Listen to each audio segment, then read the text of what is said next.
and we're going to kick off with a keynote on the future of money. So it really is about looking forward. We're going to have a future stargazing session this morning, and someone who doesn't need a lot of introduction to other than to say he is a world-class expert in his field, has come to South Africa to talk to us. Andreas Antonopoulos, welcome to South Africa and welcome to the conference. Hi, good morning, everyone. Good morning. I am so excited to be here. This conference was called the Bitcoin Conference a couple of years ago, and now it's the Blockchain Conference. Next year, it's going to be the DLT technology. And then after that, it's going to be the database inspired by, but no longer in any way related to blockchain conference. It's an interesting progression.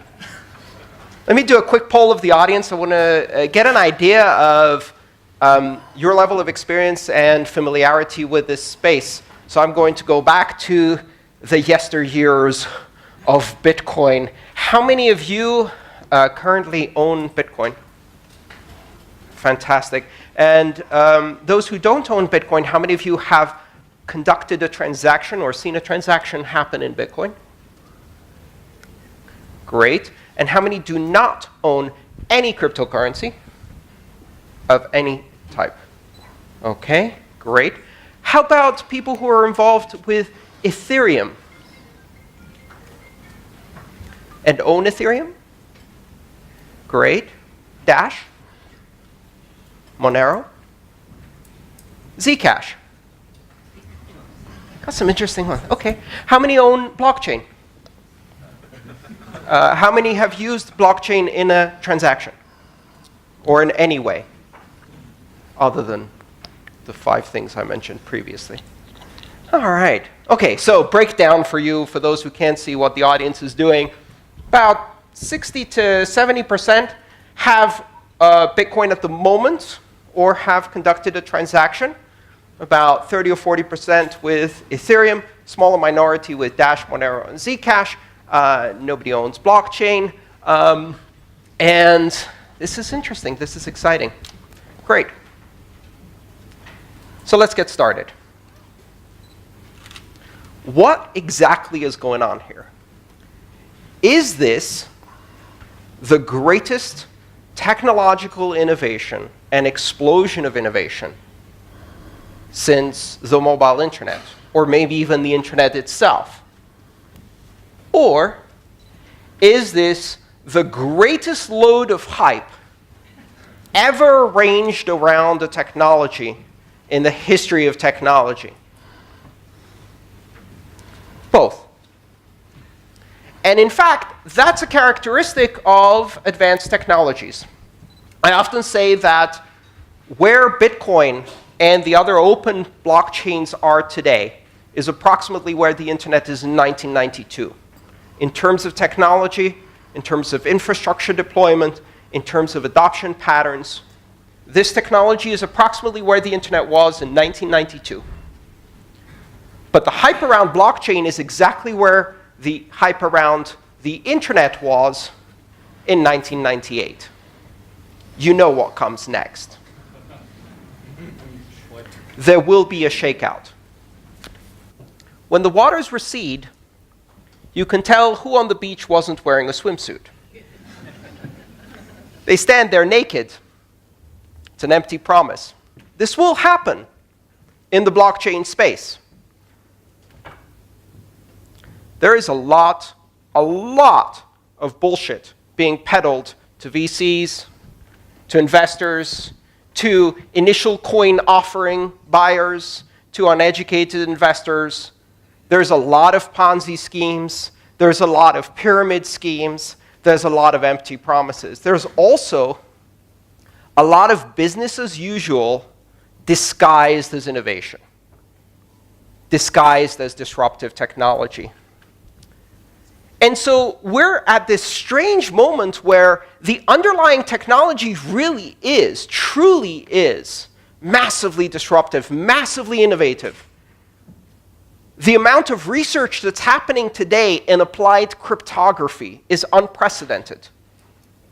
We are looking at the largest civilian deployment of public key cryptography ever. Because it turns out that people only protect keys when those keys are attached to value, and nothing teaches someone security fast enough than having their Bitcoin on a Windows machine. Holding your own Bitcoin very quickly changes your attitude towards information security. You didn't care about your photos. Some didn't even care about your sexy photos.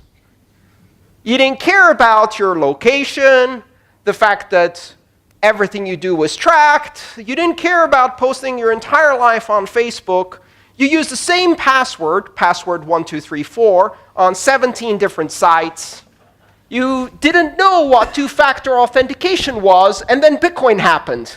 And suddenly you're on a steep learning curve and getting better every day. Now you're telling your friends about two-factor authentication, and you're horrified to remember how you used to practice security, because storing value has this unique ability to focus your mind on the aspects of security that matters. So this technology is driving this groundswell of security awareness. It's driving the most incredible research in applied cryptography we've ever seen. Some of you are probably quite technical. You're involved in computer science. You've seen what's happening here. Nobody thought that we would be doing applied Schnorr signatures. Nobody thought we'd be looking at advanced elliptic curve applications. Nobody thought we'd be doing things like ring signatures and range proofs for confidential transactions. The state of anonymity and privacy is advancing rapidly. We're building a whole new world in terms of cryptography, and this is applied cryptography on the largest cryptographically secured network the world has ever seen. That's not business as usual. It's highly disruptive. Now, out of that came this fantastic saying: blockchain is the technology behind Bitcoin, which is incorrect. Blockchain is one of the 4 foundational technologies behind Bitcoin, and it can't stand alone. But that hasn't stopped people from trying to sell it. Blockchain is Bitcoin with a haircut and a suit that you parade in front of your board. It's the ability to deliver a sanitized, clean, comfortable version of blockchain, of Bitcoin, to people who are too terrified of actually disruptive technology. And so you get into this very strange world where the words no longer mean anything. Can you define blockchain for me? I think a few people in this room could probably define blockchain, but the real challenge would be, can you define blockchain in such a way that I can't do search and replace with the word database and still make that sentence work? Because that's the challenge. If what you're doing is a database with signatures, it's not interesting. It's boring. What is the essence of Bitcoin? It's not blockchain. The essence of Bitcoin is the ability to operate in a decentralized way without having to trust anyone. The essence of Bitcoin is to be able to use software to authoritatively, independently, without appeal to authority, verify everything yourself. You don't trust the other nodes you're talking to. You assume they're lying. You don't trust the miners. You don't trust the people creating the transactions. You don't trust anything other than the outcome of your own verification and validation. And through that, you end up trusting in something more important, the network effect. Bitcoin introduced the concept of decentralized security through computation. And this has not yet sunk in.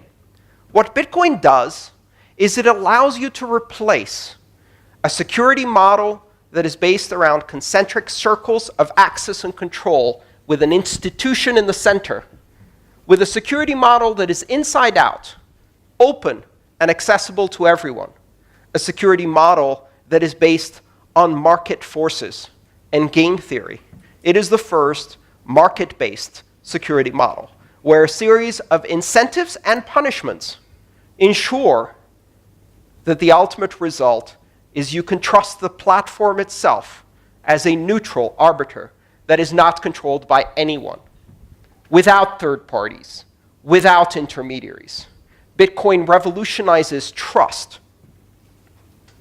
Now, it's difficult to have that conversation if you only focus on Bitcoin. And arguably, a lot of people have said, but it's not just about currency. What about the other applications? And it's not just about Bitcoin. What about the other blockchains? And so in that sense, the term blockchain means something. But only if you define it very, very narrowly. I use the qualifier open to talk about open blockchain. What I'm interested in is the applications of this technology that enable you to run a decentralized, trustless system that does not rely on anyone as an intermediary of trust. Because that is the disruption here. That is the essence of this technology. So that essence is seen in other systems. Ethereum exhibits it for the application of smart contracts.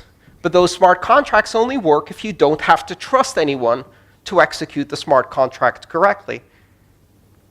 And you can only trust that that's going to happen if everyone can participate in an open manner and verify each other.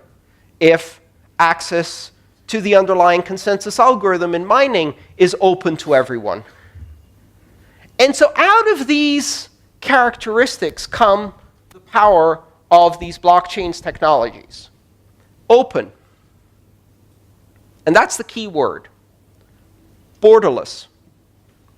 There are no borders. Transnational.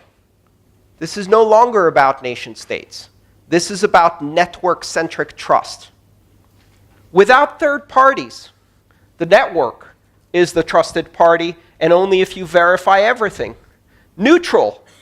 Because it isn't serving the goals of any one organization or institution. It follows the consensus rules neutrally.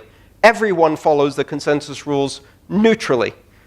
Your transaction, there's no such thing as a good transaction or a bad transaction, a valuable transaction or a spam transaction, an authorized transaction or an unauthorized transaction, a legal transaction or an illegal transaction. In these systems, there is only a valid or an invalid transaction based on the consensus rules, and it doesn't matter who the sender is, who the recipient is, or what the value or asset or smart contract that's being executed is. Neutrality, radical neutrality. And, of course, censorship resistance. The ability to ensure that in order for the system to be open and borderless and transnational and neutral, it must be able to defend these properties by making it impossible for any actor, or even several colluding actors, from censoring, disrupting, blacklisting, restricting, seizing, freezing transactions, users, countries from participating in this network. Those are the important characteristics of these new, open, decentralized systems of trust that do not depend on institutions. So, what I'd like to equip you with is a set of criteria to understand when you are being presented with something, perhaps to invest, or to be employed, or to engage in some way. And it calls itself a blockchain, or a distributed ledger, or one of these other names that are coming out. How can you tell? Blockchain or bullshit? They both start with a B. What's the difference? If you can replace the word blockchain with database and the brochure reads the same, it's business as usual. It's not decentralized. It's not borderless, neutral, censorship resistant, open. It reestablishes trust in intermediaries. It's just a database. And that is not disruptive. The idea that we're going to take this technology and use it to improve the operating margins of centralized institutions of trust so that they can continue business as usual, I'd say it's abhorrent, but that's a strong word. It's just boring. Really, really boring. No one got into this in order to make a few billions for a financial services clearinghouse. And if you did, I'm really sorry. That's boring. What's really exciting is the possibility of fundamentally changing the way we allocate trust on this planet, opening up the ability to collaborate, transact, engage on a global level with everyone. Simply by means of downloading an application, you can become part of a giant platform of trust that doesn't care who you are or where you came from, that doesn't require permission to participate or innovate, where a 12-year-old JavaScript programmer has the same influence as power as JP Morgan Chase. More, in fact, because they're doing open source and feeding into a community of collaboration that is creating a tsunami of innovation. Taking this technology and using it to strengthen the same centralized institutions so that they can improve their bottom line is boring. That is not what blockchain is. That's just a database. And it doesn't change anything. In fact, there are some rather disturbing possibilities in this model. Let's think about it for a second. The most commonly expressed application for these new distributed ledger technologies is to replace the function of a centralized clearinghouse with a consortium of n participants, where n is 2, 3, 4, 5, 10, known, permissioned, controlled participants, who will assemble transactions and sign them rather than compete through market forces in a security model like Bitcoin. We discard currency as the underlying mechanism for building market-based security. We discard proof of work as wasteful because all it allows you to do is decentralized, secure, neutral, censorship-resistant blockchain. And we trust 5 named parties to sign transactions. At that point, they don't need to assemble these transactions in blocks. They can just sign the individual transactions. They don't need to chain them together, because absent proof of work and a system of currency incentives, rewriting that is easy. There's no immutability. So it's not a blockchain anymore, because there's no blocks and there's no chain. Now that's at a technical level, but let's look at the more important level. What do you achieve by replacing a clearinghouse with a consortium of players? You know, there's something unique a clearinghouse does. If you understand the role of a clearinghouse, one of its most important functions is that it is not a participant in the market. It has no skin in the game. The New York Stock Exchange is not an active trader. That's not an accident. That's called separation of concerns. The clearinghouse is an independent party with oversight that is not a market participant. If you take that party out and replace it with 5 banks, all of which have skin in the game, how do you run a consensus algorithm when the incentives to cheat, front run, manipulate the market, and break the consensus rules, even adversarially against the other 4 parties, are so high? There's no incentive to keep the consensus rules. All you're doing is you're saying, trust us. we're in a consortium. Trust us? These 5 banks? Where were you in 2008? Where were you when Libor was fixed? Where were you when the gold markets were fixed? Where were you when front-running and high-frequency trading was creating these monsters of crony capitalism? Trust us? Hell no. Removing the clearinghouse and replacing it with, what's the word? It's not consortium. Cartel, that's the word. With a cartel of the same market makers who have manipulated and compromised every market in history, and doing that in a way that closes this from transparency. That's not a recipe for efficiency, immutability, security, transparency. That's not a blockchain.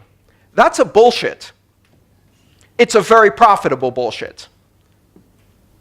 It requires you to have confidence in the game.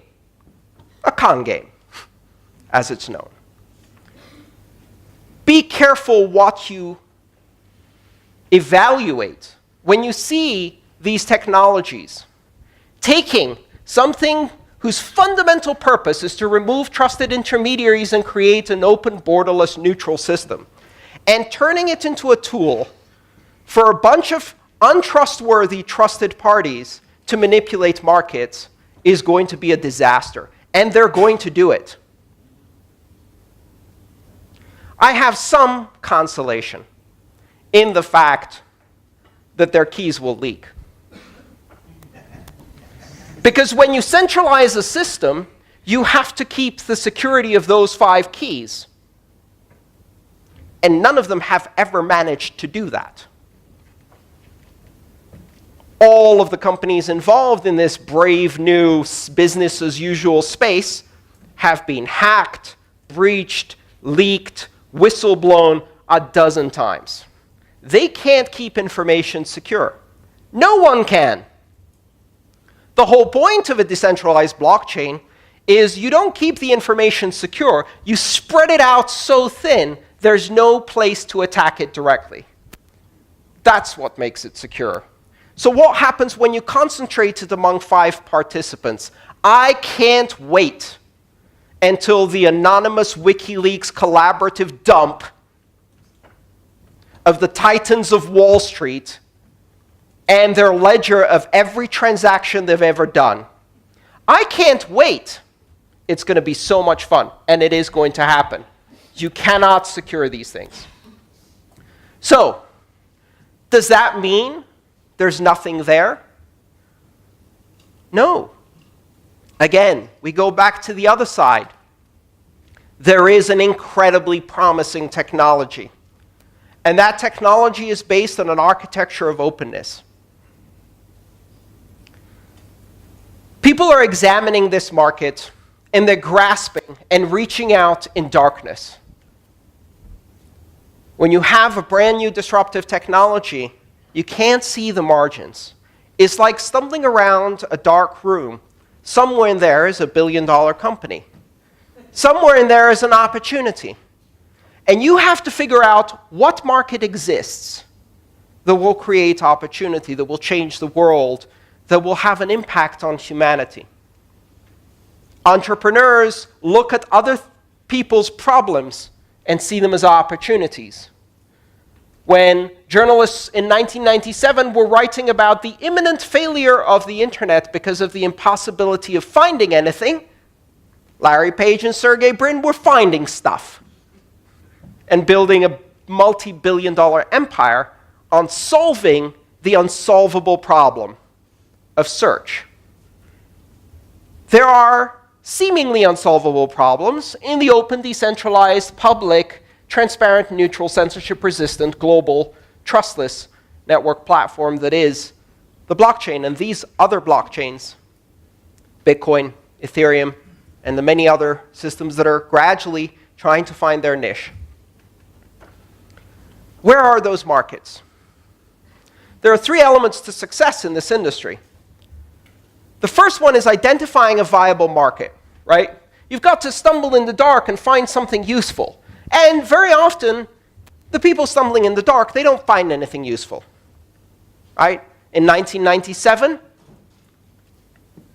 Petco was building an online commerce empire for pet supplies. It was too early. The market didn't exist. Webvan, was delivering groceries to homes in San Francisco. Failed miserably. Was that the right market? Maybe. But it was the wrong time. So that's the second important element, right? Timing. You can identify something that at some point will be enormous, but you're off by a decade. And then the most important factor, sequencing, the prerequisites. Why did Facebook not happen in 1992? You didn't have enough density of adoption. You didn't have mobile devices that were permanently connected. You didn't even have home-based internet that was permanently on. You didn't have a dense social network in order to engage with the people you knew, because the people you knew barely had email or didn't have email, right? So you can't build a system of complexity that depends on many-to-many interaction with high density when you're still doing applications that are one-to-one with low density, right? It's like trying to fuse hydrogen directly into carbon. Can't do that. You've got helium, lithium, beryllium. You've got a long way to go. Keep smashing things together before you get enough density that you can start doing interesting things in organic chemistry, right? To use an example from science. Bottom line is, you can't do advanced real estate title applications, voting on the blockchain, retail markets. You can't do consumer-to-consumer dense markets. You can't do points of sale retail with these systems yet. You can't do most of the things yet that might be very interesting markets. And the reason you can't do them is because there's not enough liquidity, there's not enough users, there's not enough adoption, the user interfaces are terrible, the applications are still at their infant stage. That doesn't mean these things can't happen. It just means they're not happening this year. We're going to see this play out. In order for people to have the trust to put the title of their home on this blockchain, it has to be able to secure not billions, but trillions of dollars in assets. And in order to be able to secure trillions of dollars in assets, it has to have liquidity and infrastructure. It has to have broad adoption. You're not going to get adoption on a transaction that most people do twice in their lifetime, when you can't even get them to use it for transactions they do every day. Right? We're not going to be doing digital identity so that everyone can have a bank account. Because it takes a long time until you have adequate adoption. For the first 15 years of the internet, the application was email. And not until everybody had to have it, needed it for work, did we see the second layer emerge. Because that created the density of adoption. And currency is the email of blockchains. Payments are the fundamental infrastructure that will enable density of adoption. It's very, very enticing to say, this is about more than money. It is, absolutely. In the long term, the vision of this technology is far beyond money. But you can't build that unless you first build the money part. That's what creates the security. That's what creates the velocity, the liquidity, the infrastructure. That's what funds the entire ecosystem. And in the end, when we do deliver, perhaps, digital identity to people, it won't be so they can open a bank account. Because this isn't about banking the unbanked. It's about debanking all of us. Thank you.